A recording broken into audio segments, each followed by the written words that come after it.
I should start by saying that word person was evidently one of the framers' favorites. By my count, the word person or person appears in the text of the Constitution 21 times. That's a lot. In the Bill of Rights, it shows up twice in the Fifth Amendment. Then we roll on to the 12th Amendment, which cleaned up the presidential election process after the somewhat confusing and dysfunctional election of 1800. 12th Amendment uses the word person or persons 10 times. And then the 14th, which is the one that we're going to spend most of our time talking about today, uses the word person or persons 5 times. And most materially in the due process and equal protection clauses, where states are barred from depriving persons of life, liberty, or property without due process of law, or from denying persons the equal protection of the law. So what does it mean? That's the question, and it's a question that for a long time I think nobody really thought about too much. But it's become extraordinarily politically contentious in the modern era. And I'm going to talk about what I think are the two most public illustrations of that interpretive problem. One is the use of person in the abortion debate, and the other is the corporate personhood issue that really came to the fore as a result of the Citizens United versus Federal Elections Commission case, this concept of corporate personhood. Although, as I'll suggest, it wasn't really so much a direct issue in that case because it was a federal statute, and so the 14th Amendment didn't apply. It was a First Amendment free speech case, and that doesn't use the word person, but it's still the notion that this group of individuals can exercise constitutional rights that cause people, and continues to cause a lot of people some concern. So let's talk about the abortion cases. First, in 1973, the Supreme Court handed down its decision in Roe versus Wade. It was a case of a woman in Texas who hired a young lawyer, Sarah Weddington, who had recently graduated from law school. The plaintiff in that case wanted to obtain an abortion. Texas law said you can't. And that case went to the Supreme Court of the United States on the question, can Texas prohibit this woman from obtaining an abortion? There were some exceptions in the Texas law, but she didn't qualify for any of them.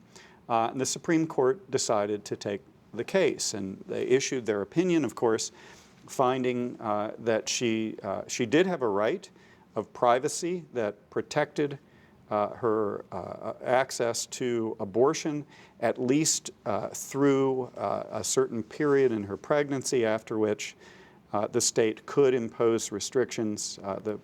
That stage was viability. The reason, interested in equal, or it's a due process case, but it's the same analysis as we've explored in the equal protection context.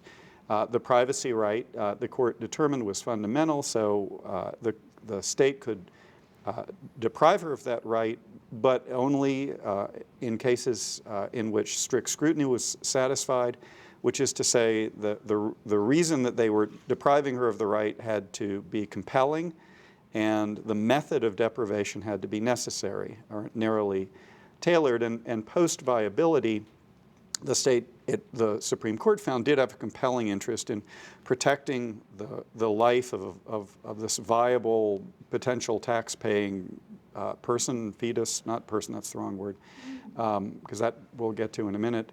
And but prior to that, they didn't have a compelling interest in that. For the second trimester and first, they had a compelling interest in protecting the health of the mother, which meant that they could impose requirements like has to be performed by a licensed physician, et cetera. But they couldn't stop her, prevent her from exercising the right to abort if that's what she chose to do. Well, how does personhood come into this? One of the arguments that the state of Texas made was that assuming there was a right of privacy protectable under the due process clause, that the woman could exercise or claim, there was a conflicting right under the due process clause exercisable by the fetus or the unborn child. And that was because this fetus was a person under the 14th Amendment. And the Due Process Clause says no person may be deprived of life, liberty, or property without due process of law. The privacy right is a liberty interest. So the plaintiff was arguing Texas was depriving her of a liberty right without due process of law. And the state argued, well, if we allow you to have an abortion, we're depriving the fetus of life without due process of law. So it's the court's job either to find that you don't have a right but the fetus does, or you have conflicting rights and then they've got to resolve them in favor of one or the other. So the resolution of that question turned on the resolution of the question, is the fetus a person? Not in an abstract philosophical sense, but in the context of the 14th Amendment Due Process Clause. You see, and those are different questions. So the issue, where does life begin, is a religious matter. While important, isn't really relevant to the resolution of the specific question at issue in that case. What the court was trying to figure out is whether the fetus had due process rights under the 14th Amendment, and it did only if it was a person under the 14th Amendment. So what the court did was to go through and look at the other uses of person. As I mentioned, there's no shortage of them. It appears 21 times in the text of the Constitution, et cetera. It's in contexts like, no person may be elected president unless he's 35 years old. No person may be elected to the House of Representatives. In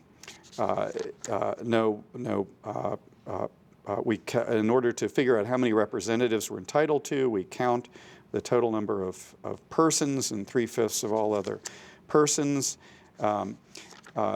So what does all that mean? And what the court decided was the way that it's used pretty consistently in the text of the Constitution, and the way that it seems to have been used in the Bill of Rights provisions, the Fifth Amendment protections for persons, and in the 14th Amendment, and there's some look at the legislative record as well, was not to include fetuses as persons. And even in the next section of the 14th Amendment, you'll find there's a recalculation of districts, and you can see the problem that the court had in resolving this any other way. Section 1 is the provision that we're talking about. That's Due Process Clause and Equal Protection. But Section 2 says representatives shall be apportioned among the several states according to their respective numbers, counting the whole number of persons in each state. So, well, okay, so if fetuses are persons for purposes of Section 1 of the 14th Amendment, doesn't that mean they have to be persons for purposes of Section 2 of the 14th Amendment? And if they do, then what does that mean in terms of calculating membership in the House of Representatives? Now, they could have come out another way, but what the approach they chose to take directed them to was, which was sort of an originalist approach, as we've discussed, was what did the framers think? It's almost certain that the framers didn't think about this issue. They didn't think about many issues. We have no way of knowing what they would have decided if they had thought about the issue. A lot of historians have spent a lot of time looking at abortion legality in the various states. At the time of ratification of the 14th Amendment, it's legal in some places, illegal in others, et cetera.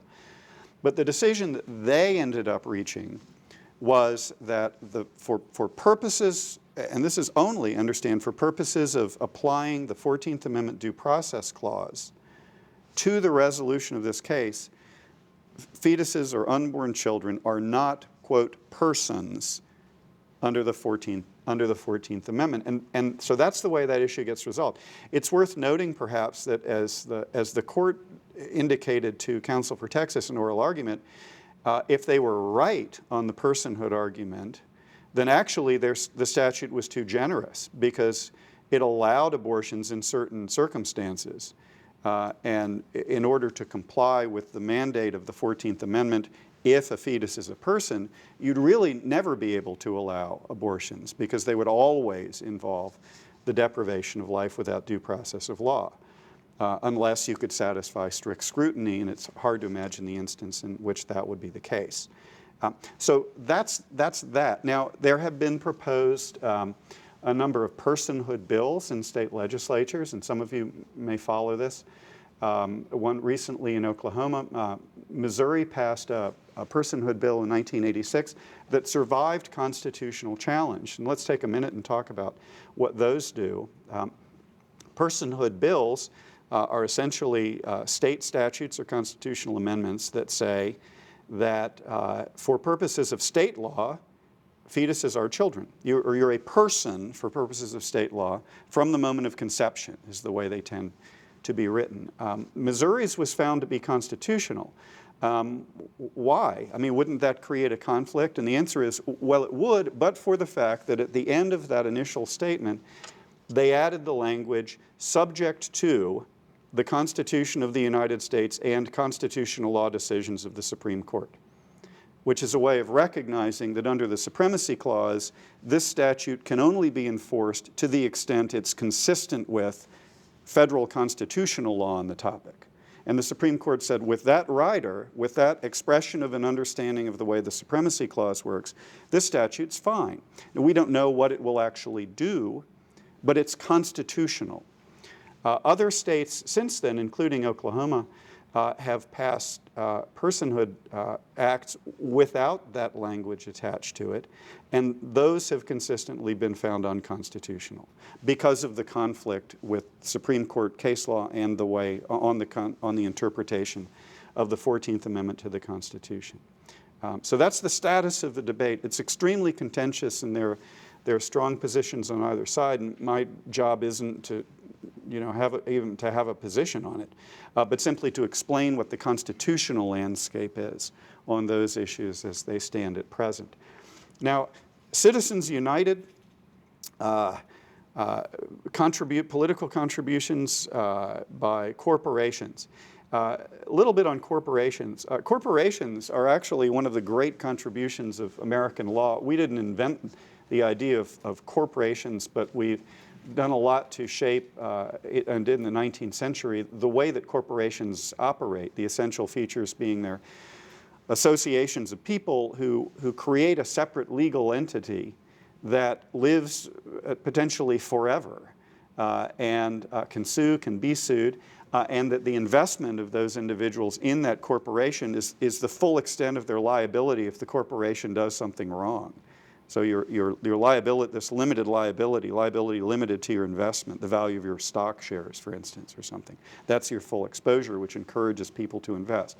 Those are kind of neat ideas that were developed in the 19th century United States and now are fairly common. I think corporations, prisons, and rock and roll are our big three contributions to world culture. There may be others we can talk about later. The Supreme Court fairly early on had to wrestle with the question, well, do corporations have constitutional rights? And the first major case on this was an 1886 decision, Santa Clara County versus Southern Pacific Railroad.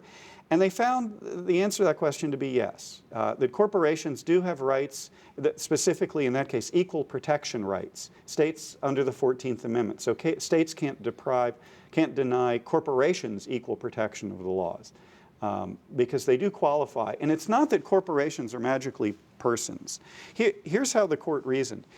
If an individual were denied equal protection by a state, then they'd have a constitutional claim. So what if a group of individuals, half a dozen individuals, get together and form an association or a partnership to run a store? Well, what if that store, if that association of individuals was denied equal protection?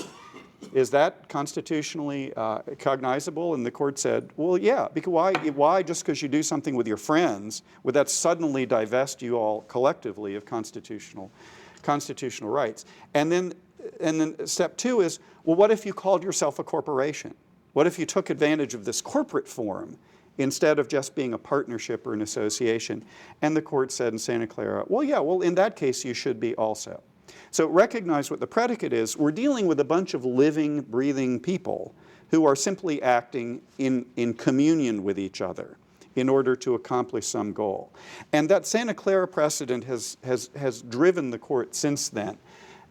There are some problems with it, and the court's recognized and carved out some exceptions. For instance, Corporations or associations can claim, can exercise what we think of as group rights under the Constitution, which would include the right to petition. You can collectively file a petition.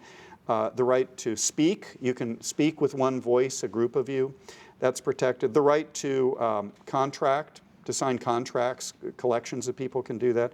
To own property, to sue, to be sued, these sorts of things. But there are some individual rights that are exclusively individual under the Constitution that associations and corporations can't claim, including the right to vote, or the self-incrimination right. You can't be forced to testify against yourself.